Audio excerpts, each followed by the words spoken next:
우리가 그동안 예배가 무엇인지 그리고 예배 안에 각 요소들을 배웠는데요. 예배는 주님 앞에 절을 하는 건데 절을 할 때 기도, 찬송, 헌금, 설교 이런 절차를 따라서 한다 하는 것을 배웠습니다. 그런데 이 예배의 요소, 절차 요게 또 하나 빠진 게 사도신경이에요. 그래서 이 시간 사도신경이 무엇인지 좀 배웠으면 합니다. 이미 우리가 다 잘 알고 있겠다 싶은데요. 사도신경, 신앙 고백인데요. 교회가 공식적으로 고백하는 것. 우리는 예배 안에서 다 함께 고백하잖아요.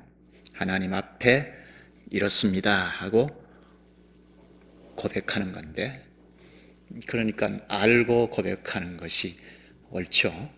모르고 그냥 막연히 주술 외우듯이 하는 건 다른 종교에 사는 것이고, 진짜 예수님의 교회라면 적어도 예배 때만이라도, 여기 아쉬운 감인데 예배 때는 특히 알고 해야죠. 기도가 무엇인지, 찬송, 헌금이 무엇인지 지금 배웠듯이 신앙 고백을 하는 사도신경도 좀 알고 해야겠다 싶어서 이 시간에는 사도신경이 무엇인지 그것만 좀 생각하고, 시간에 한계가 있으니까 사도신경은 이런 것이구나 하는 걸 좀 보고, 다음 시간부터 시간이 어떻게 될지, 한 조항씩 해야 할지 그건 좀 생각해 보겠습니다. 사도신경이 무엇인가? 사도신경은 신앙 고백이죠. 예수님의 교회가 일찍부터 신앙 고백을 하나님 앞에서 했는데요. 신앙 고백이 뭐냐? 신앙 고백은 한마디로 말하면 우리 교회는 성경을 이렇게 믿는다 하는 겁니다. 사도신경이 우리 교회 고백이면 성경을 이렇게 믿는다. 전능하사 천지를 만드신 하나님 아버지를 믿사오며, 이렇게 쭉 고백하는 겁니다. 성경을 집약한 거죠. 신앙 고백, 이건 교리이죠. 교리가 뭐 그렇게 중요한가? 신앙 고백이 뭐 그렇게 중요하냐? 성경만 믿으면 되지 하는 사람들 교회가 있습니다. 맞나요? 성경만 믿으면 되지 하면 그게 그 교회, 그 사람의 신앙 고백이에요. 그렇죠? 성경만 믿으면 되지. 그러면 성경을 나름대로 믿어도 문제가 될까 싶으죠. 당신 그렇게 믿어? 나는 이렇게 믿습니다. 그렇게 될 수 있죠. 그래서 신앙 고백이 중요합니다. 교회 전체가 우리는 성경을 이렇게 믿는다 하는 고백이 중요합니다. 일치돼야 하니까. 그렇지 않으면 4분 5열이 돼도 나 성경 믿어 하는데 4분 5열이 될 수 있죠. 그리고 자기 입맛대로 믿을 수 있습니다. 오늘 교회가 그런 현실에 처해 있잖아요. 어떤 구절을 쭉쭉 빼가지고 자기 입맛대로 자기 보호 대응식으로 구절을 사용하기도 하고 말씀을 이용하기도 하고 하죠. 그래서 오래전부터 예수님의 교회는 그 시대마다 우리는 성경을 이렇게 믿는다 하는 이단들과 싸워서 그 시대 교회, 범교회가 연합하여 성경을 이렇게 보고 이것이다 하고 고백한 것, 이게 신앙 고백입니다. 초기 시대 때는 사도신경, 그리고 아타나시우스 신조, 니케아 신조, 칼케돈 신조 등을 고백했습니다. 그 시대에 이렇게 믿는다 하는 걸 보고 범교회가 연합하여 그건 옳지 않다 하고 이렇게 믿는다 하고 내놓은 신조들이에요. 신앙 고백이에요. 그리고 16세기 때는 뭐 오래도록 로마 카톨릭이죠. 오래도록 거의 전체 교회라 할 만큼 교회가 성경에 느슨하여 온갖 문제를 야기했죠. 그걸 이렇게 들여다보고 성경을 바르게 본 개혁자들, 교회들이 우리는 성경을 이렇게 믿는다 하고 내놓은 게 웨스트민스터 신앙 고백서, 그리고 그에 따른 대열의 문답, 소열의 문답, 이건 우리가 다 잘 알죠. 그리고 저 유럽 쪽에는 네덜란드 신앙 고백, 벨직 신앙 고백이라고 하죠. 그리고 하이델베르크 요리 문답, 이런 것들이 개혁교회의 신앙 고백인데요. 거슬러 올라가면 사도의 노선에 선 교회의 고백입니다. 우리 장로교 합동 측도 개혁교회라고 하는데, 그러면 이런 신앙 고백, 이런 점들 앞으로 시간이 허락되면 잘 배우는 것이 좋죠. 신앙 고백은 성경에 들어가기 전에 잘 배워두면 성경을 바르게 들어갈 수 있어요. 그래서 16세기 때도 이 성경을 잘 모르는 신자들에게 하이델베르크 요리 문답을 가르치거나, 어리거나 청소년들에게도 하이델베르크 요리 문답을 가르치고, 그리고 성경을 배우고 했어요. 이 사도 신조, 요거는 초기 시대 때 벌써 나온 고백인데요. 이걸 우리가 고백하고 있는데 좀 잘 알고 고백하는 것이 필요하죠. 뭐 그 신앙 고백이 필요하냐고, 교리가 뭐 그렇게 중요하냐고. 비판할 수야 있지만 교리주의, 신앙 고백주의, 이거는 비판받아야 합니다. 그건 성경을 넘을 수 있으니까. 성경을 놓고 이렇게 믿는다 하는 고백이니까 이 고백을 다 공유하고 일치하는 것이 필요하죠. 그렇지 않으면 우리 성경만 믿으면 되지 하면 성경을 뭐 입맛대로 다 믿고 사분오열이 돼도 뭐 걷잡을 수 없습니다. 일치해서 믿어야 하죠. 오늘 삼위 하나님에 대해서 사도 신조에서 요약하면 하나님에 대해서 고백한 거거든요. 근데 하나님은 사랑의 하나님이야. 한쪽에서는 아니야, 공의의 하나님이야. 이러면 이제 곤란하잖아요. 하나님의 사랑할 때는 그 뒷면에는 공의가 붙어 있는데, 동전이 양면인데, 근데 한쪽만 주장하고 입맛대로 주장하면 이제 문제가 되죠. 그러니까 신앙 고백이 중요하다 하는 것 생각해야 하겠습니다. 사도신경, 우리가 좀 살짝 개념 정리는 좀 해야겠다 싶은데요. 이 사도신경이니까 사도들이 만든 거로 생각하기 쉬운데 그렇지는 않고요. 사도들이 믿고, 그러니까 신앙이죠. 믿고 가르치던 내용의 핵심을 고백한 것이 사도신조입니다. 물론 성경을 요약해서 고백한 거죠. 사도들이 믿고 가르쳤던 것, 이게 매우 중요하죠. 사도들의 신앙과 가르침은 신학이라 할 수도 있는데, 예수님께서 하늘에 오르신 다음에 사도들을 통하여 말씀하셨잖아요. 그걸 기록한 게 신약 성경이죠. 뭐 구약에는 우리가 잘 알듯이 모세와 선지자를 통하여 말씀하신, 그걸 기록한 게 구약이죠. 그러니까 사도들은 구약을 꿰뚫어 보면서 예수님의 심부름으로 십자가에서 객관적으로 구속 사역은 다 성취하셨는데 그걸 설명한 것, 특히 서신서 같은 경우 사도들에게, 예수님께서 사도들에게 맡겨서 설명하게 하신 걸 기록한 거거든요. 그러니까 사도들이 가르치던 것, 가르쳤던 것, 사도들이 믿는 믿음, 이걸 요약해서 고백한 거니까 아주 중요하죠. 사도신조가. 예수님께서 사도들을 직접 파송하실 때 하신 말씀을 보면 마태복음 10장 40절에 예수님이 말씀하시기를 너희를 영접하는 자는 나를 영접하는 것이요 나를 영접하는 자는 나를 보내신 이를 영접하는 것이니라. 이 사도들을 보내시면서 예수님께서 너희는 나하고 같다 일치시키시죠? 너희를 영접하면 나를 영접하는 거다. 또 아버지를, 하나님을 영접하는 거다. 이렇게 일치시키셨습니다. 아버지 하나님과 예수님이 하나이신 것처럼 예수님과 사도들도 하나라고 하셨습니다. 일치시켰습니다. 그러니까 사도들이 믿고 가르쳤던 걸 오늘 우리가 믿고 가르치면 우리가 일치되죠. 그러니까 사도들이 믿고 가르쳤던 내용의 핵심을 정리하여 고백한 사도신조, 이게 아주 중요하죠.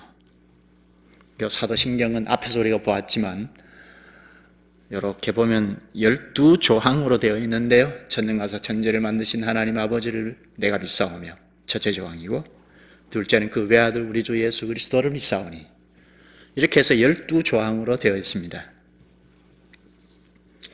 요 12조항으로 된 걸 한마디로 요약하면 하나님은 이렇다 하고 고백한 겁니다. 삼위 하나님은 이렇다 하고 고백하는 게 사도신조입니다. 교회는 아주 일찍부터 한 사람을 받아들일 때, 세례를 줄 때 이 사도신조에 고백한 걸, 삼위 하나님이죠. 삼위 하나님을 고백한 걸 가르치고 배워서 고백한 걸 듣고 입회시켰습니다. 세례를 줬습니다. 이만큼 중요한 거죠. 오늘 우리도 예배 때 고백하는데 좀 더 명료하게 알고 고백해야겠다는 겁니다. 사도신조가 삼위 하나님, 하나님이신데 삼위로 계시는 걸 고백하는데요. 삼위, 한 분이신데 세 분이다? 이게 뭐지? 납득이 잘 안 되죠. 한 분인데 세 분이다. 그래서 이걸 쉽게 납득하고자, 또 납득시키고자 가르쳤던 방식이, 제 어릴 때도 그렇게 가르친 것 같은데요. 집에 있으면 아버지고, 직장에 가면 회장이고, 동네에 가면 아저씨, 이렇게 나타나는 양상에 따라서 달리 붙인 거다, 이렇게 가르쳤어요.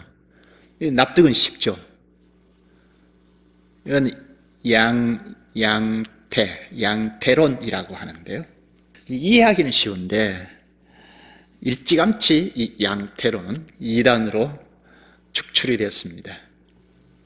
좀 쉽게 알고 믿고 그리고 이해시키고자 하다가 이단에 빠졌습니다.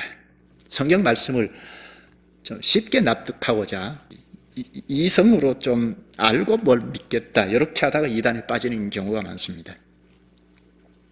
삼위 하나님이 한 분이신데, 한 분인데 이걸 계산이 잘 안 되잖아요. 한 개인데 세 개다. 잘 이해가 안 되잖아요. 근데 이걸 이성으로 이해하려고 자꾸 하다가 문제가 생겨요. 성경에서 가르치는 것을 그대로 믿는 게 중요합니다. 믿고 나면 이해가 되거든요.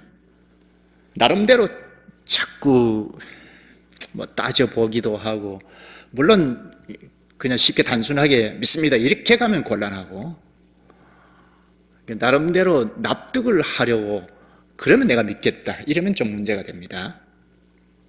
성경 말씀을 그대로 믿고 보면 이제 이해가 되는데, 성령께서 깨닫게 하시는데요. 그러니까 성경을 볼 때, 말씀을 들을 때 아주 쉽게 단정하는 것은 곤란하고, 믿습니까? 아멘, 할렐루야 이러면 곤란하고, 따지고 봐야 하죠. 그러니까 우리 이성으로 이해하려고 따지는 게 아니라 이게 진짜 하나님 말씀일까 하고 정신 차려서 듣고, 그러면 성령께서 하나님의 말을 알아듣게 하시니까, 그러니까 쉽게 단정해서 이것이야 하고 아멘 이러면 곤란하고, 설교를 들을 때도 특히 그렇고, 우리 집에서 성경을 읽을 때도 그렇습니다. 하나님께서 말씀해 놓으신 걸 그대로 우리가 믿기 위해서는 이게 하나님 말씀일까 하는 것 반드시 짚고 가야죠. 이 시대는 특히 그렇습니다. 개혁교회는 오래전부터 성경 말씀을 깊이 보고 이게 진짜일까 요모조모 따져보고 사도들이 가르친 가르침에 부합한가? 이렇게 따져보고 고백했어요. 우리는 성경을 이렇게 믿는다. 그러니까 말씀으로 돌아갔던 거죠. 말씀으로 돌아가서 살펴보고 연구하고 기도하면서 따져보고 하면서 이것이다 하고 그 당시에 교회들이 연합해서 하나님의 말씀을 우리는 이렇게 믿는다 하고 고백해 놓았습니다. 그게 신앙 고백입니다. 사도신조도 그렇습니다. 이 사도신조, 이것은 성부, 성자, 성령을 성경에서 가르치는 것을 고백한 거거든요. 그럼 성경을 한번 좀 보죠. 하나님께서 창조하실 때 벌써 말씀을 하시는데요. 창세기 1장 26절에 보면 하나님이 이르시되 우리의 형상을 따라 우리의 모양대로 우리가 사람을 만들고, 우리라는 말을 반복하죠. 하나님은 본래 단수입니다. 그런데 여기 우리라고 한 걸 보면 하나님 거기에 내재해 있는 어떤 분이 계시다, 그렇게 짐작할 수 있죠. 이 최초의 말씀이기 때문에 그 당시에 이 정도 해도 되고, 예수 그리스도께서 오시기 전이니까 그 정도로 가르치셨어요. 무리라고 하셨다는 것. 그리고 구약 성경을 쭉 좀 보다 보면 여호와의 사자란 말을 종종 합니다. 여호와의 사자. 여호와의 사자. 사자는 천사인 경우가 많습니다. 그런데 때로는 경배받는 자로 말할 때가 있습니다. 그러면 그거는 여호와의 같은 여호와의 사자라도 천사는 아니겠다 싶으죠. 천사는 경배받는 대상이 아니잖아요. 하나님의 심부름을 하는 종이죠. 그러니까 천사가 경배받는다? 이건 맞지 않죠. 그럴 때는 여호와의 사자, 여호와, 하나님의 사자, 그건 하나님 옆에 어떤 분이 계시다는 것을 짐작할 수가 있죠. 이사야 63장 10절을 보면 그들이 반역하여 주의 성령을 근심하게 하였으므로, 여기는 하나님의 사자를 성령, 주의 성령이라고 합니다. 이렇게 보면 구약에서도 한 분 하나님이신데 그분 안에 또 누가 계신다는 것을 생각할 수 있죠. 그런데 신약에 와서는 아주 밝히 가르쳐 주십니다. 앞에서 본 마태복음 3장 16절 17절에 예수님께서 세례를 받으실 때에 거기 보면 하늘이 열리고 하나님의 성령이 비둘기같이 내려 자기 위에 임하심을 보시더니 하늘로부터 소리가 있어 말씀하시되 이는 내 사랑하는 하늘 아들이요 내 기뻐하는 자라 하시니라. 예수님께서 세례를 받으실 때 성령이 비둘기같이 임하시고, 그리고 하늘에서 아버지 하나님께서 내 아들이다 소리가 있다 했죠. 여기는 예수님, 성령, 아버지 하나님 다 나타나죠. 구약에서보다 훨씬 명료하게 나타나죠. 예수님께서 이 세상에 내재해 들어오시니까 이위 하나님 나타나게 되고, 성령 하나님이 이 세상에 오시니까 삼위 하나님이다. 성부, 성자, 성령 다 나타나신 거죠. 이 삼위 하나님이 계시된 것, 나타나신 걸 보면 다 우리의 구원과 직결이 되어 있습니다. 예수님께서 이 땅에 오신 걸 왜 오셨죠? 우리의 구원을 위하여 오셨죠. 우리의 구원을 위하여 예수 그리스도께서 세상에 들어오셨습니다. 고난받으시고 십자가에 죽으시고 우리의 구원을 객관적으로 다 이루어 놓으시고 믿고 나오는 자들에게 입혀주시죠. 그리고 하늘에 오르신 다음에 성령을 보내셨죠. 이 성령 하나님도 우리의 구원, 성령께서 오신 것, 우리의 구원, 특히 성화를 위하여 함께 하시죠. 우리의 구원을 위하여 성부 하나님, 성자 하나님, 성령 하나님이 나타나신 겁니다. 신약에는 그래서 확 드러났죠. 다 우리의 구원을 위하여 삼위 하나님이 나타나셨습니다. 삼위 하나님 상호 관계를 보면 요한복음 1장 18절에 본래 하나님을 본 사람이 없으되 아버지 품속에 있는 독생하신 하나님이 나타내셨느니라. 품속에 있던 독생하신 하나님, 예수 그리스도를 말하죠. 예수님은 아버지 하나님 품속에서 나오셨다는 거죠. 성자 예수님은 성부 하나님에게서 나셨다. 이것도 신앙 고백의 문장인데요. 중요한 고백입니다. 또 성령 하나님은 성부와 성자로부터 나오신 분입니다. 요한복음 15장 26절에 보면 예수님께서 내가 아버지께로부터 너희에게 보낼 보혜사 곧 아버지께로부터 나오시는 진리의 성령이 오실 때 그가 나를 증언하실 것이요. 성령께서 이제 보내신다 예수님이 약속하시죠. 근데 성령은 예수님, 성자 예수님께서 보내시고 그리고 아버지께로부터 나오셨다. 이것도 중요한 고백 문장인데요. 삼위 하나님께서 일을 하실 때 공동으로 하신다는 것을 생각해야 합니다.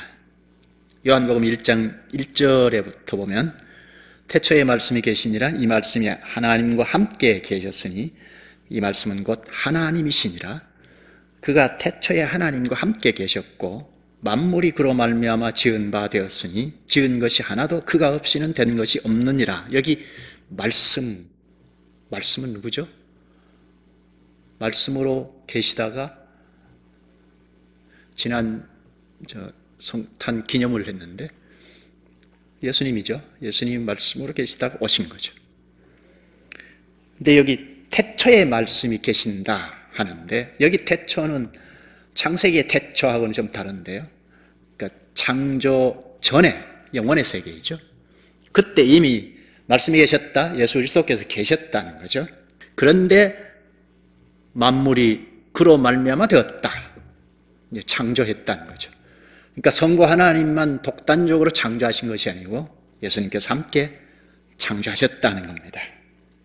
창세기 1장 2절에 보면 하나님의 영은 수면 위에 운행하시니라 합니다. 여기 하나님의 영은 성령인 것을 우리가 잘 압니다.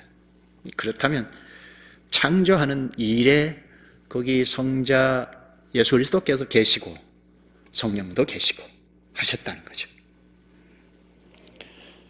창조하시는 일에 삼위 하나님이 함께 하셨다는 것, 물론 전면에 성부 하나님이 나타나셨다 그렇게는 할 수 있는데 또 구원하시는 일에도 마찬가지입니다. 성자 예수 그리스도께서 구속의 일을 주도적으로 하시죠. 전면에서. 그런데 거기에 성부 하나님이 딱 지켜보고 계시는 것이 아니고 함께 하시고 성령 하나님도 함께 구원의 사역을 하십니다.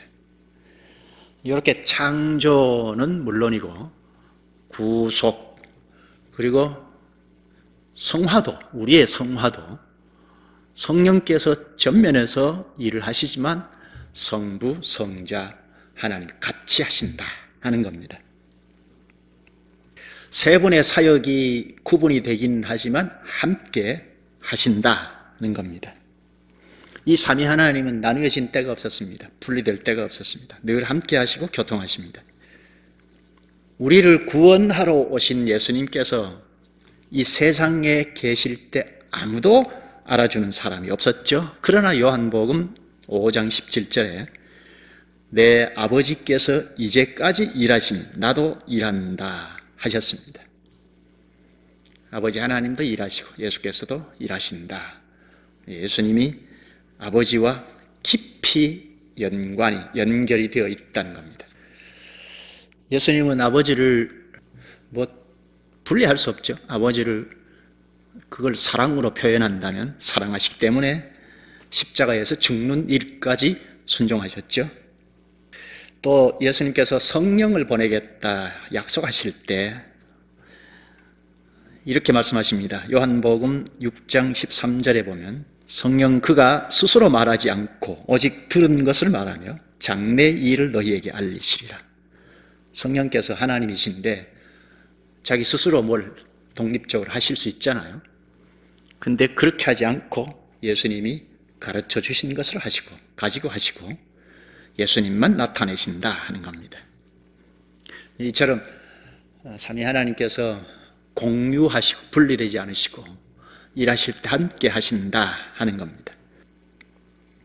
그런데 이런 삼위 일체 되시는 하나님께서 우리의 현실로 체득하게 하십니다. 예수님께서 세례를 제정하실 때 마태복음 28장 19절인가요? 너희는 가서 모든 민족을 제자로 삼아 아버지와 아들과 성령의 이름으로 세례를 베풀고 아버지와 아들과 성령의 이름으로 세례를 베풀라.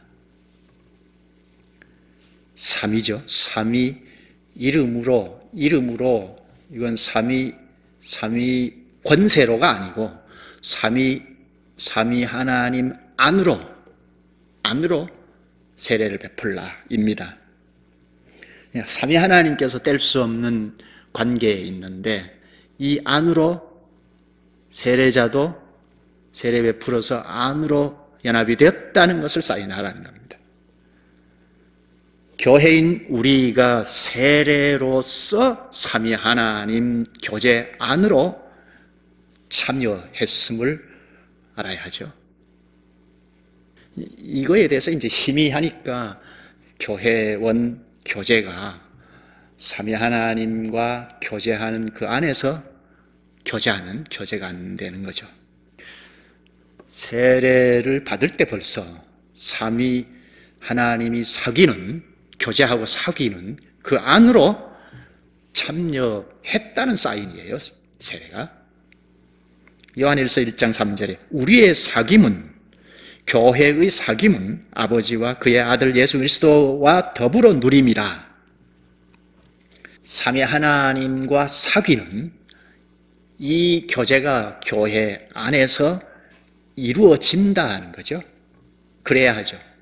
이건 말씀에 창념해서 자꾸 깨달아갈 때 과연 우리는 삼위 하나님 안으로 참여했네, 연합이 됐네. 그 전면은 그리스도이죠. 그리스도에게 연합이 됐다. 이건 아주 많은 말을 하죠. 우리의 머리가 그리스도인데 그리스도에게 다 연합이 되어서 우리는 수족이다, 지체다 하죠. 근데 삼위 하나님 안으로 참여했다는 겁니다. 교회는 그렇습니다. 그래서 교회원들이 연합이 되면 삼위 하나님 앞에 예배하고 패하면 안녕하고 돌아가는 것보다는 이 삼위 하나님과 교제하는 이 실질을 체득했으면, 예배가 그렇죠. 예배에서 체득했으면 이제 하나님께서 주신 말씀을 놓고 같이 교제하고 그러면서 이것저것 할 수 있죠. 이게 하나님의 교제권 안에 참여한 현실을 나타내는 거죠. 다음 주에는 첫 조항인 전능하사 천지를 만드신 하나님 아버지를 내가 믿사오며, 그 다음 조항 같이 생각할지 시간 좀 되는 대로 좀 생각하도록 하십시다. 여기 사도신조를 집에 가셔서 한 번 더 이렇게 보시고 다음 주에 뵙겠습니다. 기도하시죠. 자비하신 주님, 오늘 저희가 사도신조를 놓고 우리는 성경 말씀을 이렇게 믿는다는 선진들의 교회의 고백을 저희도 바로 알고 고백하기 위하여 성경 말씀을 배우게 하시니 감사합니다. 오늘 저희도 사도들의 가르침과 신앙의 핵심인 삼위 하나님을 바로 고백하되 저희의 구원을 위하여 일하신 사실을 바로 알고 그 크신 은혜를 의식하며 고백하게 하시옵소서. 예수님의 이름으로 기도합나이다. 아멘.